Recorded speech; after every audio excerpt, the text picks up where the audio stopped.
नमस्कार news office 7 को आपन को मु स्वागत करछु मु प्रणय देन आमे आसी पहुंची छु ब्राह्मण बाटी हम सहित जी अछंती सरपंच महाशय आगे मनुष्य जीवन जहाँ थाउ ना कहीं समाज सेवा लोकन को सेवा ही महान हिते जे कि हम सहित जी अछन मोर जण बड़ भाई सदस्य संजय भाई अछंती बहुत परिचित से काली आप जानिथिबे अवार्ड पाइछंती कौन से अवार्ड दिले तापर आप जानिबा आउड जणे कहबी चेष्टा मनुष्य को आगु को लेके हमें से केते लोक पाखरे पहुंची पाछि सेटा ही महान हिते चलतु भाई की स्वागत करवा आगे नमस्कार आपन फास्ट केमती अछंती आपन ଭଲ ଅଛି। भल अछि काली कोन थिला आपन को जाइथिले अवार्ड मिलिछि कोनटा विषय हम दर्शक बंधु मन जणन ଦେଖନ୍ତୁ ଆୱାର୍ଡ ବା ଯେକୌଣସି ରିୱାର୍ଡ ମଣିଷକୁ ଆତ୍ମତୃପ୍ତି ପ୍ରଦାନ କରିଥାଏ, କିନ୍ତୁ ସେଇଟା ଗୋଟେ ମାପଦଣ୍ଡ ନୁହେଁ। କୌଣସି ଆଜିକାଲି ଆପଣ ଯଦି ଆୱାର୍ଡ ରିୱାର୍ଡ କଥା ଦେଖୁଛନ୍ତି ସବୁ ରେଫରେନ୍ସ ରହୁଛି, ସେଇଟା ଗୋଟେ ଦୁର୍ଭାଗ୍ୟପୂର୍ଣ୍ଣ ଅବସ୍ଥା। କିନ୍ତୁ ବାସ୍ତବିକ ପକ୍ଷରେ ଦେଖିବାକୁ ଗଲେ ଆମେ ଗୋଟେ ଆମର ଛୋଟବେଳୁ ଗୋଟେ ସାମାଜିକ କାର୍ଯ୍ୟଧାରାରେ ଆମେ ସବୁବେଳେ ବ୍ୟସ୍ତ ଥିଲୁ। ସେଇ ବିଭିନ୍ନ ପ୍ରକାର ସାମାଜିକ କାର୍ଯ୍ୟକ୍ରମ କରୁ, ଯେପରି ଆପଣଙ୍କର ଗଛ ଲଗାଇବା କାର୍ଯ୍ୟକ୍ରମ ହଉ, ହେଲ୍ଥ କ୍ୟାମ୍ପ ହଉ, ବ୍ଲଡ୍ ଡୋନେସନ୍ କ୍ୟାମ୍ପ ହଉ,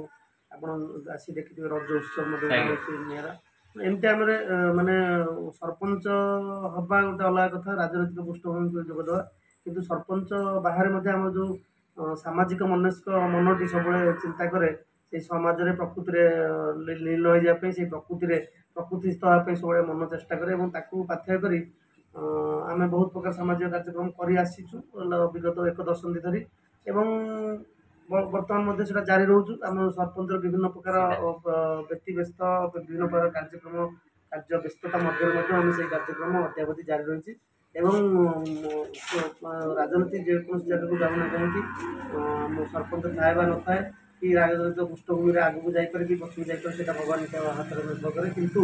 ଯେଉଁ ସାମାଜିକ କାର୍ଯ୍ୟଧାରା ଏବଂ ସାମାଜିକ କାର୍ଯ୍ୟକ୍ରମ ନିଶ୍ଚିତ ଭାବରେ ଜାରି ରହିବ, ମୁଁ ଏହା ନିଶ୍ଚିନ୍ତରେ କହିପାରିବି ଏବଂ କନଫିଡେନ୍ସ କହିପାରିବି।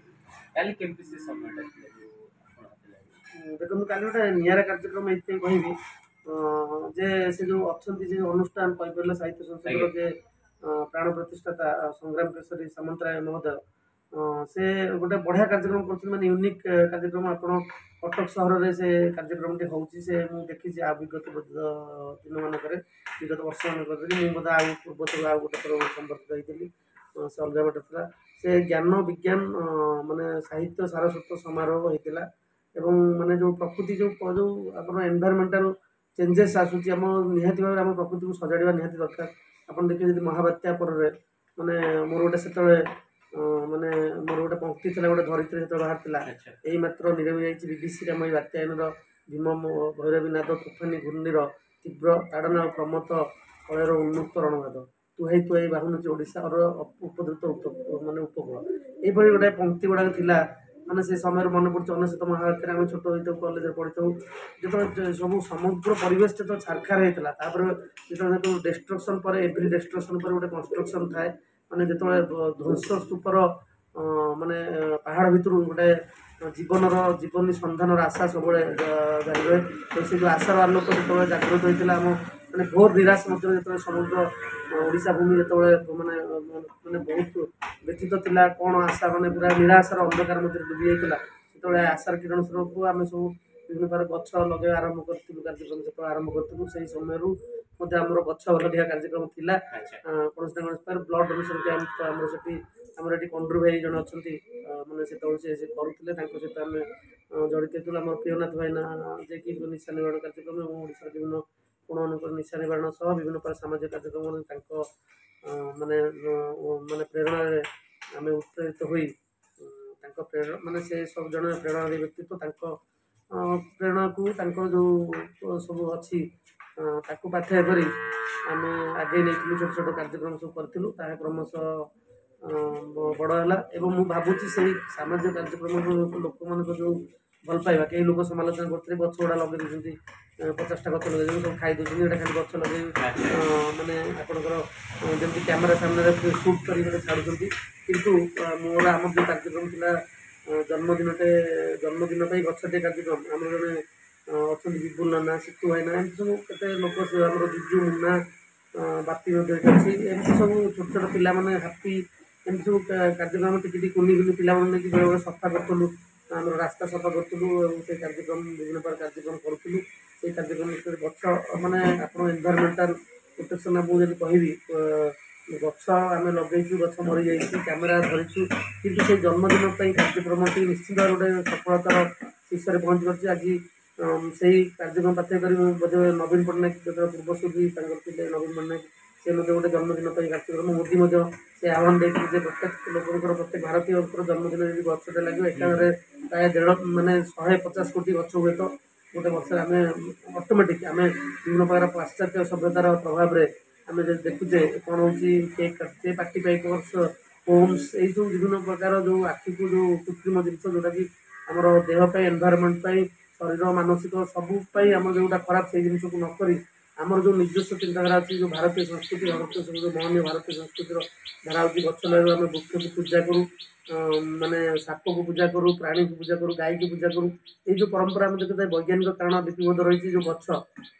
ଆପଣ ଯଦି ଗୋଟେ ମାନେ ଭଗବାନ ଶ୍ରୀକୃଷ୍ଣ ଗୀତାରେ କହିଛନ୍ତି ବୃକ୍ଷ ମଧ୍ୟରେ ମୁଁ ହେଉଛି ଅସୁସ୍ଥ ଗଛ, ମାନେ ଅସୁସ୍ଥ ଗଛର ମାନେ ଏତେ ଆପଣ ଯଦି ବର୍ତ୍ତମାନ ଦେଖିବେ, ଯଦି ବୈଜ୍ଞାନିକ ପୃଷ୍ଠଭୂମିରୁ ଦେଖିବା, ତାହେଲେ ଗୋଟେ ଅସୁସ୍ଥ ଗୋଟେ ବଡ଼ ମାନେ ଗୋଟେ ବର୍ଦ୍ଧିତ ମାନେ ଗୋଟେ ବଡ଼ ଅସୁସ୍ଥ ଗଛ ତା ଜୀବନ କାଳ ମଧ୍ୟରେ ପ୍ରାୟ ମାନେ 1000ରୁ ଅଧିକ ଲୋକଙ୍କର ଯେତିକି ଅକ୍ସିଜେନ୍ ଦରକାର ଅଛି ପ୍ରୋଭାଇଡ଼ କରୁଛି। ଆମେ ଯଦି ଆପଣ ଏଇ ଚତୁର୍ପାର୍ଶ୍ୱରେ ଦେଖିପାରିବେ ବହୁତ ଓସ୍ତ ଗଛ,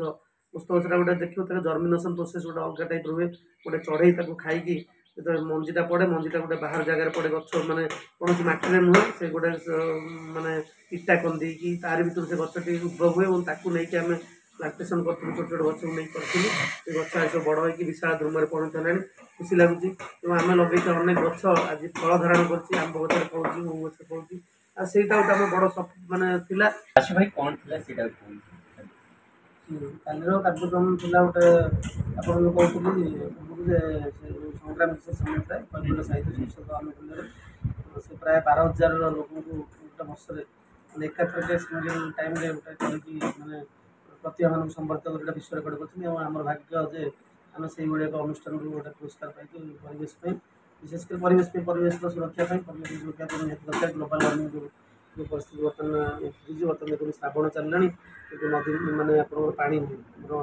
ବିଲ ବଛା କି ବିଲ ରୁଆ କାର୍ଯ୍ୟକ୍ରମ ବର୍ତ୍ତମାନ ହେଇପାରୁନି। ସେଇଟା ହେଉଛି ଗ୍ଲୋବାଲ୍ ୱାର୍ମିଂ ଫଳ। କିନ୍ତୁ ଆମେ ଯଦି ପରିବେଶ ଯତ୍ନ ନେବା ନିଶ୍ଚିତ ଭାବରେ ଗୋଟେ ଭୟଙ୍କର ବିପଦ ଆଡ଼କୁ ଯିବା, ଏଥିରେ ସନ୍ଦେହର ଅବକାଶ ନାହିଁ। ଆଗକୁ କେମିତି ଆପଣ କାମ କରିବାକୁ ଦେଖିଛନ୍ତି? ଦେଖନ୍ତୁ ଆଗକୁ ମୁଁ ତ ଆପଣଙ୍କୁ କହିସାରିଛି ଯେ ଆମେ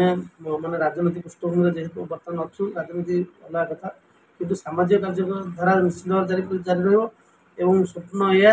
ଯେ ଆମ ଭାରତବର୍ଷ ଗୋଟେ ମାନେ ଯେଉଁ ସବୁଜିମାମୟ ହୋଇ ଉଠୁ ଏବଂ ଯେଉଁ ଯେଉଁ ଗ୍ରୀନ୍ ଗ୍ୟାସ୍ ଏମିସନ୍ ରହୁଛି, କାର୍ବନ୍ ଡାଇଅକ୍ସାଇଡ଼ ଏମିସନ୍ ରହୁଛି, ମାନେ ଯେଉଁ ସେ ଜିନିଷ ଯେମିତି ନ ହେଉ, ବା ପ୍ରଦୂଷିତ ସହର ମଧ୍ୟରେ ଆମର କେତେଟା ସହର ମଧ୍ୟ ଆସୁଛି, ଭୁବନେଶ୍ୱର, ଦିଲ୍ଲୀ, ଆମର ଏଗୁଡ଼ା ସବୁ ଗୋଟେ ପ୍ରଦୂଷିତ ସହର ନ ହେଉ, ଗୋଟେ ସବୁବେଳେ ଗ୍ରୀନ୍ ଆଉ କ୍ଲିନ୍ ରହୁ, ଗୋଟେ ଭାରତ ଗୋଟେ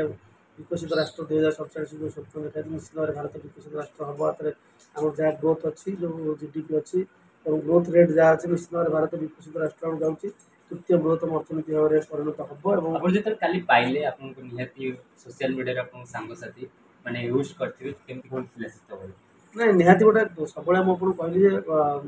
ଆୱାର୍ଡ଼ ଆଉ ରିୱାର୍ଡ଼ ଗୋଟେ କ'ଣ ଆତ୍ମତୃପ୍ତି ପ୍ରଦାନ କରିଥାଏ। ଯେଉଁ ସାଙ୍ଗମାନେ ତାକୁ ଆପଣଙ୍କୁ କଂଗ୍ରାଚୁଲେଟରି ମେସେଜ୍ ଦେଇଥାନ୍ତି, ନିଶ୍ଚିତ ଭାବରେ ଗୋଟେ ଆତ୍ମତୃପ୍ତି ପ୍ରଦାନ କରିଥାଏ, ଗୋଟେ ସେଲ୍ଫ ସାଟିସ୍ଫାକ୍ସନ୍ ମିଳିଥାଏ। ସେଟା ହେଉଛି ବଡ଼ କଥା। ସେ ସେଲ୍ଫ ସାଟିସ୍ଫାକ୍ସନ୍ ଆମକୁ ଇନ୍ସପାୟାର କରିଥାଏ ଆଗକୁ ନେବା। ଆଜ୍ଞା, ଏଇ ଯେଉଁ ସେବା ଜାରି ରଖିବେ ଆଗକୁ ନିଶ୍ଚିତ ଭାବରେ ଡେଫିନେଟ୍ ମୁଁ ଜୀବନ ଶେଷ ନିଶ୍ୱାସ ପର୍ଯ୍ୟନ୍ତ ସେବା ଜାରି ରହିବ ବୋଲି ମୁଁ ମୋଦିଜୀ ଆହ୍ୱାନ ଦେଇଥିଲେ 25 ତାରିଖରେ ଯେଉଁ 2-3 ଦିନ ଚାଲିଥିଲା ଯେଉଁ କାର୍ଗିଲ ଶହୀଦମାନଙ୍କ ଯେଉଁ 1970ରେ ଯେଉଁ ହେଇଥିଲା, ତାକୁ କ'ଣ କହିବାକୁ? ଦେଖନ୍ତୁ ମାନେ ଆଜି ସେ କଥା ମନେ ପଡ଼ିଲେ ସେଇ 1999 ମସିହା 98 ମସିହାର କଥା, ଯେତେବେଳେ ଯୁଦ୍ଧ ବିଷୟ ଆପଣଙ୍କର ଲାହୋର ବାଜପେୟୀ ଯେତେବେଳେ ଥିଲେ, ଲାହୋର ବସ୍ରେ ଗୋଟେ ମୈତ୍ରୀର ଭାବନା ନେଇକି ଯାଉଥିଲେ, ସେତେବେଳେ ଆମକୁ ପାକିସ୍ତାନ ଆମକୁ କାର୍ଗିଲ ଲଦି ଦେଇଥିଲା। ମାନେ ମୁଁ ଆଜି ମଧ୍ୟ କଲେ ମୋ ଦେହ ଲୋମ ଟାଙ୍କୁରି ଉଠୁଛି। ଯେତେବେଳେ ଟାଇଗର ହିଲ୍ରେ ଯେତେବେଳେ ଗୋଟେ ଅପ୍ରତ୍ୟାଶିତ ଭାବରେ ସେ ବସି ଆସି ପୁରା କବ୍ଜା କରିନଥିଲେ, କିନ୍ତୁ ଭାରତୀୟ ମାନେ ବୀର ଯବାନମାନଙ୍କୁ ଧନ୍ୟବାଦ ଦେବି ଯେ ତାଙ୍କ ଜୀବନକୁ ମାନେ ବଳି ଲଗେଇ ମାନେ ଜୀବନକୁ ପରବାହ ନ କରି ସେମାନେ ଯାଇକି ସେ ଟାଇଗର ହିଲ୍କୁ କବ୍ଜା କରିଥିଲେ। ଇଣ୍ଡିଆନ୍ ଏୟାରଫୋର୍ସ ମଧ୍ୟ ଥିଲା। ତ ସେ ଯେଉଁ ମାନେ ଅନ୍ୟାନ୍ୟ ମାନେ ବିଦେଶ ଶକ୍ତି ମାନେ ଆପଣଙ୍କ ଯଦି ଆମେ କହିବା ଆମେରିକା କି ଅନ୍ୟାନ୍ୟ ସବୁ ବିଦେଶ ଶକ୍ତି ପ୍ରାୟ ପାକିସ୍ତାନକୁ ସପୋର୍ଟ କରୁଥିଲେ, କିନ୍ତୁ ଭାରତୀୟ ସେନାର ଯେଉଁ ମାନେ ପରାକାଷ୍ଠା ଯେଉଁମାନେ ସେମାନେ ପ୍ରତିରୋଧ କରିଥିଲେ, ମାନେ ଯେଉଁ ବୀରତ୍ୱ, ସେ ବୀରତ୍ୱର ଗାଥା ମାନେ ଅମର ରହିବ। ଏବଂ ସେ ଯେଉଁ ବିଜୟ ଦିବସ କାର୍ଗିଲ ବିଜୟ ଦିବସ ପାଳିତ ହୋଇଛି ଏବଂ ସେ से कहूँ बाजपेयी सरकार समय से बाजपेयी माने कही भारत कोई कागज का टुकड़ा नहीं है, वह जीता जागता राष्ट्रपुरुष है मैंने कहला। तेणुकर से जो आह्वान थिला माने बाजपेयी से जो आह्वान और बाजपेयी जो मनोबल थिला ता निश्चित भाव में भारतीय मान को विजय करथिला। जो मन अच्छे माने गोटे वर्ल्ड कप मैच चलता वर्ल्ड कप मैच माने मोर मन अच्छी वर्ल्ड कप मैच भारत और पाकिस्तान मध्य मैच चलता से गोटे युद्धर माने माने प्रतिच्छवि सृष्टि करता माने से युद्धटा पाना से भावुले हूँ आम जदि आम भारतीय मान को क्रिकेट हरईदेवा मैंने क्रिकेट क्रेज बहुत अधिका था जो यदि भारतीय मान को क्रिकेट हर तेज सैनिक मान मनोबल भांगी जी सैनिक मैंने माने पराजय ने से टाइगर हिल माने सब विश्वर सब जो उच्च माने युद्ध क्षेत्र अच्छे सेठार आम से पलायन करें किंतु सौभाग्यवशतः पाकिस्तान दुर्भाग्य था से बहुत आपंकर क्रिकेट में परास्त होता से अपोजिट होता भारत विदेश में तेणु से विजय गाथा आम जी अच्छे आम से कलेज पढ़ुलू जस्ट बोधे +3 पढ़ुलू से समय जो विजय गाथा आज भी मन अच्छी बाजपेयी से जो आह्वान अनेक शहीद होते से शहीद वीर मान को अमर माने कोटि कोटि प्रणाम निहत जनइबी और आशा रखी आम भारतीय मानकर से जो माने पराकाष्ठा से जो वीरत्वर गाथा माने चिरदिन सेमती रही अच्छी से आगू रही भारतीय माने जवान मानकर वीरत्वर गाथा को माने अद्वितीय माने पृथ्वी में समस्त कह पृथ्वी कौन देश हूँ तो संख्यार अधिका हो पाए कि वीरत्वर गाथार देश प्रेम भल पाइबार भारतीय मान सहित कई सही बहुत भल कथा आम भाई सहित कथा होया आगे आप जातु मनुष्य जीवन जहाँ था कहीं से चेष्टा आवार्ड दिन किसी न था मनुष्य व्यवहार मनुष्य शिक्षा बापा माँ मिलता शिक्षा आदर्श भाव जो ग्रहण कराए माटी की पहचान बन आप परिचालन कौन अवश्य आप पाखे आसी पहुँचे तो रोचे भाई सहित पुणी थे देखा नमस्कार।